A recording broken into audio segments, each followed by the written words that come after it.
Dear students, welcome to Durga tutorial online classes. सामाजिक विज्ञान में हम लोग भूगोल पढ़ रहे हैं। भूगोल का ये तीसरा भाग है, तो चलिए आज की पढ़ाई शुरू करते हैं। प्राकृतिक संसाधन वन। आज हम लोग वन के बारे में जानेंगे। पिछले अध्याय में हम लोग प्राकृतिक संसाधन में जल के बारे में पढ़े थे। प्राकृतिक संसाधन में वन। वन क्या है, सबसे पहले ये जानिए। किसी बड़े भूभाग पर प्राकृतिक रूप से स्वतः विकसित पेड़ पौधे एवं झाड़ियों के समूह को वन कहा जाता है। इसको दूसरे शब्दों में ऐसे भी कह सकते हैं कि अगर किसी बड़े भूभाग पर यानी बहुत ज़्यादा जमीन पर अपने आप पेड़ पौधा या झाड़ी उग जाए तो उसे वन कहेंगे। भारत में 2001 में लगभग 19.27% भौगोलिक वन क्षेत्र पर वन का विस्तार था। बिहार में कुल भौगोलिक क्षेत्र के मात्र 7.1% भाग पर वन है। भारत में 19.27% पर वन है, जबकि सिर्फ बिहार में 7.1% भाग पर वन है। आगे देखते हैं वन के प्रकार। तो वन को यहाँ पे 3 प्रकार में रखा गया है। पहला है आरक्षित वन, दूसरा है रक्षित वन, तीसरा है अवर्गीकृत वन। आरक्षित वन क्या है? आरक्षित वन को सुरक्षित वन भी कहा जाता है। वैसा वन जिसमें ना कोई पशु चारण कर सकता है, ना कोई खेती कर सकता है, ना कोई वहाँ से लकड़ी काट सकता है, वैसे वन को सुरक्षित वन यानी कि आरक्षित वन कहते हैं। दूसरा है रक्षित वन। रक्षित वन वह है जिसमें लाइसेंस प्राप्त ही लोग लकड़ी काट सकते हैं। कुछ सीमित व्यक्ति ही उस वन के भाग का इस्तेमाल कर सकते हैं, बाकी साधारण व्यक्ति उसका इस्तेमाल नहीं कर सकते हैं। अवर्गीकृत वन। अवर्गीकृत वन क्या होता है? लकड़ी काटने, पशु चराने पर जिसमें कोई प्रतिबंध नहीं हो।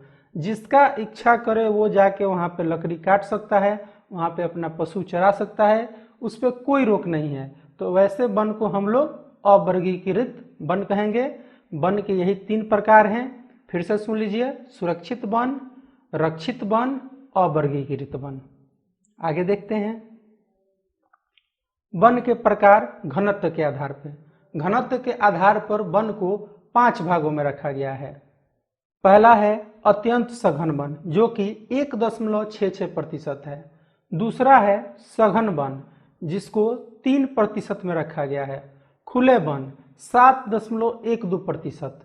झाड़ियां एवं अन्य वन 8.68% है, जबकि मैंग्रोव वन 0.14% में है, जो कि सबसे कम है। जैव विविधता। जैव विविधता को समझते हैं। पृथ्वी पर पाई जाने वाली जीवों की विविधता जैव विविधता कहा जाता है, जिसमें पशु, पक्षी, पेड़ पौधे, सूक्ष्म जीव तथा बड़े जीव भी शामिल हैं। पृथ्वी पर जितने भी जीव पाए जाते हैं उनमें विविधताएं पाई जाती है। हर जीव एक जैसा नहीं है। हर जीव में कुछ ना कुछ अलग है, उसका आकार अलग है, उसका स्वभाव अलग है, कुछ ना कुछ उसमें अलग है। तो इसी चीज को हम लोग विविधता कहेंगे। तो पृथ्वी पर पाई जाने वाली जीवों की विविधता जैव विविधता कहलाती है। इसमें पशु, पक्षी, पेड़ पौधे, सूक्ष्म जीव तथा बड़े जीव भी शामिल हैं। अब कुछ आंकड़ों को समझते हैं। पटना का संजय गांधी जैविक उद्यान जैव विविधता का प्रतिनिधित्व करता है। चरक का संबंध भारत से है। भारत के 68 करोड़ हेक्टेयर भूमि पर वन का विस्तार है। भारत में सर्वाधिक वन प्रतिशत मध्य प्रदेश में 11.22% है। ये सबसे ज़्यादा है। भारत में सबसे ज़्यादा अगर वन क्षेत्र कहीं है तो वो मध्य प्रदेश में है।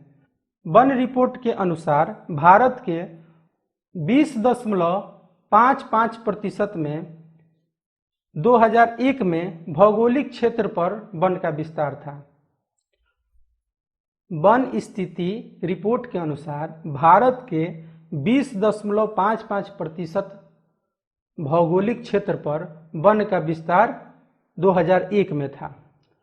पर्यावरण को संतुलित करने के लिए किसी क्षेत्र में कम से कम 33% भाग पर वन का होना आवश्यक है।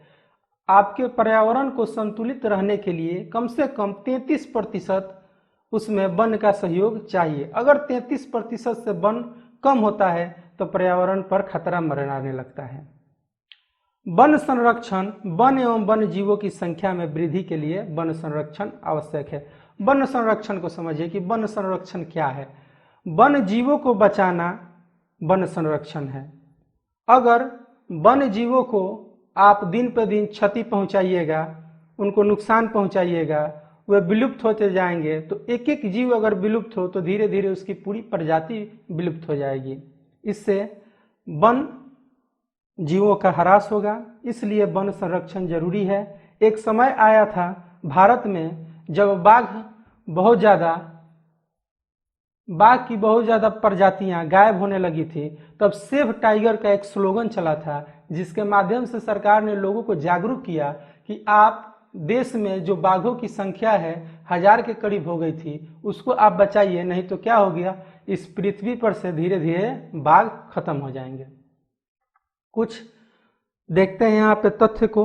वन के विनाश के कारण इसमें क्या क्या है। स्थानांतरित कृषि, अगर आप वन को हटाकर कृषि कार्य कीजिएगा, बदल बदल के कृषि कीजिएगा, तो वन का विनाश होगा, उससे वन को नुकसान पहुंचेगा। खनन कार्य में भी वन का विनाश हो जाता है। बड़ी बड़ी विकास परियोजनाओं में भी वन को नुकसान पहुंचता है। औद्योगिक विकास में अगर कोई बहुत बड़ा कारखाना लगाया जाता है तो उसमें भी वन का विकास रुक जाता है, वन का विनाश हो जाता है। नगरीकरण, अगर वन को काट कर वहाँ पे मकान बनाया जाए तो वहाँ पे निश्चित है कि वन का विनाश करना पड़ेगा। पशुचारण एवं लकड़ियों का बढ़ता उपयोग, अगर भारी मात्रा में पशुचारण का कार्य वन में शुरू कर दिया जाए तो उससे भी वन का विनाश होगा।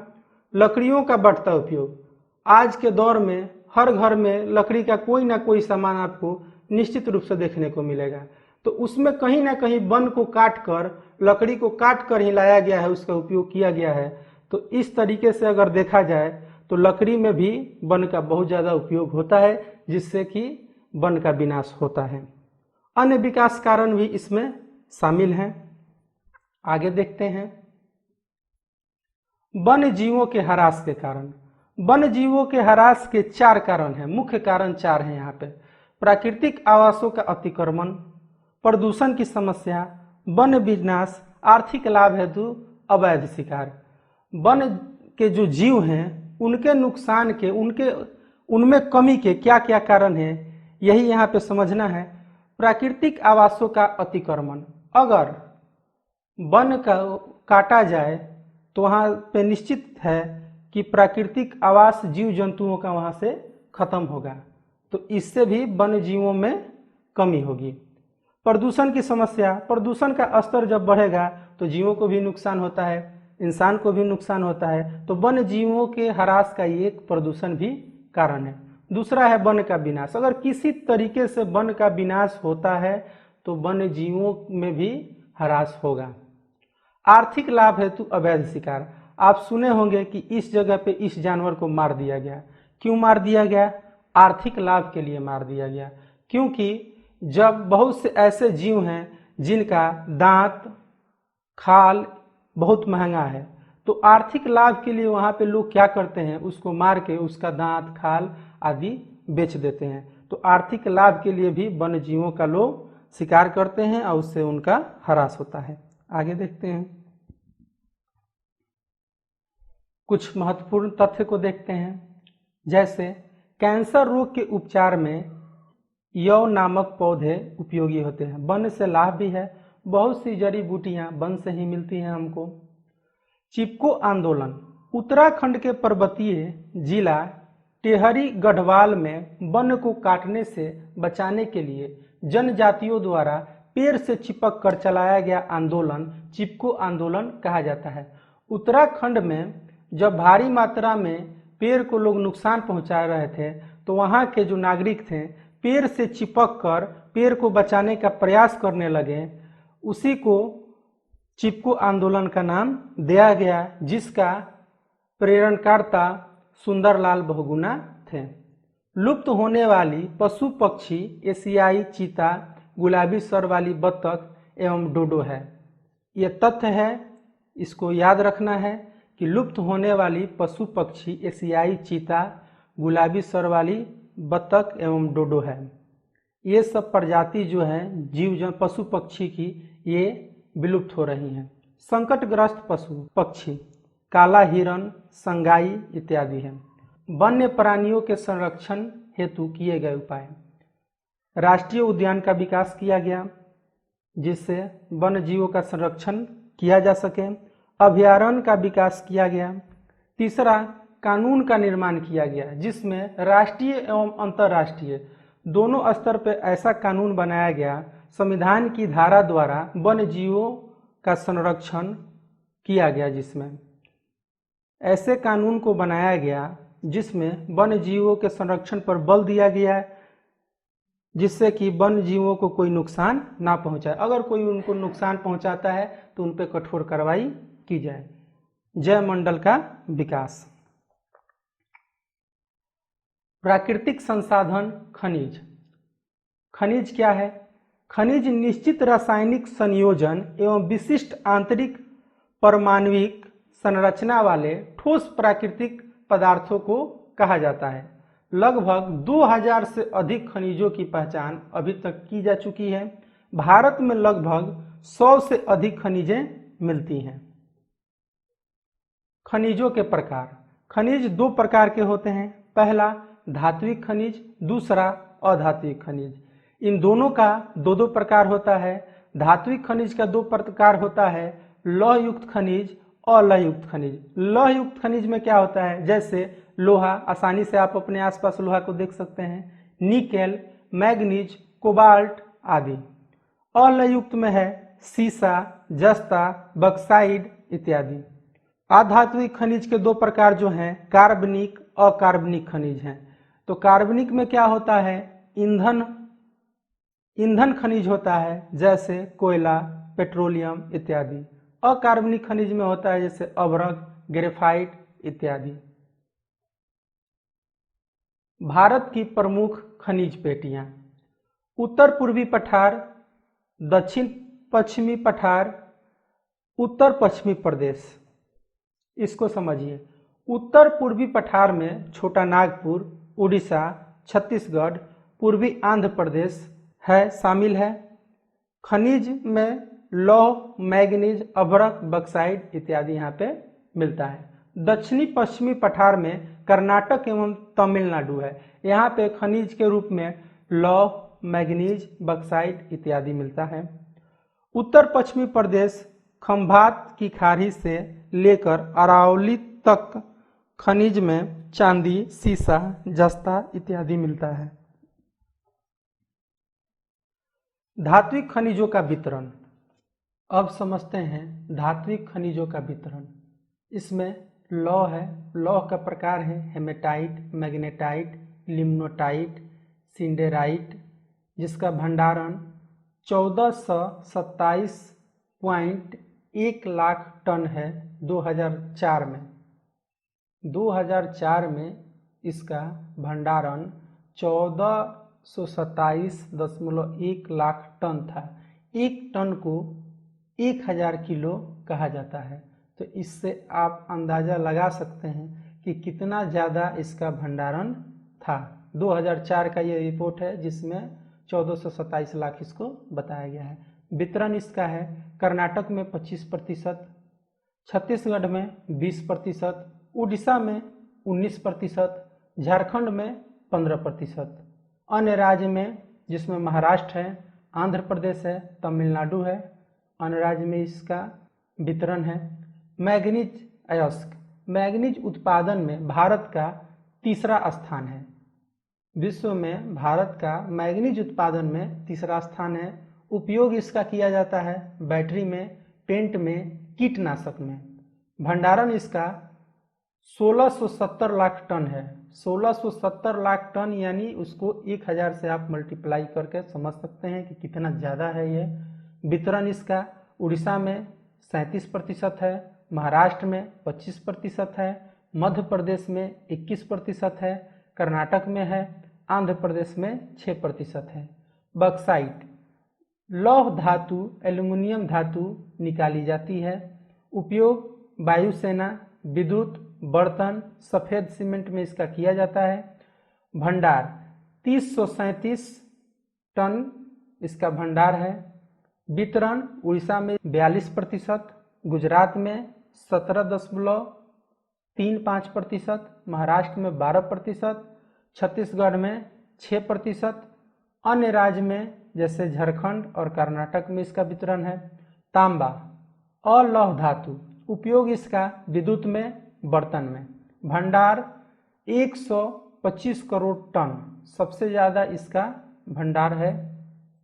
वितरण झारखंड, राजस्थान, मध्य प्रदेश, छत्तीसगढ़, आंध्र प्रदेश, कर्नाटक, महाराष्ट्र में इसका वितरण है।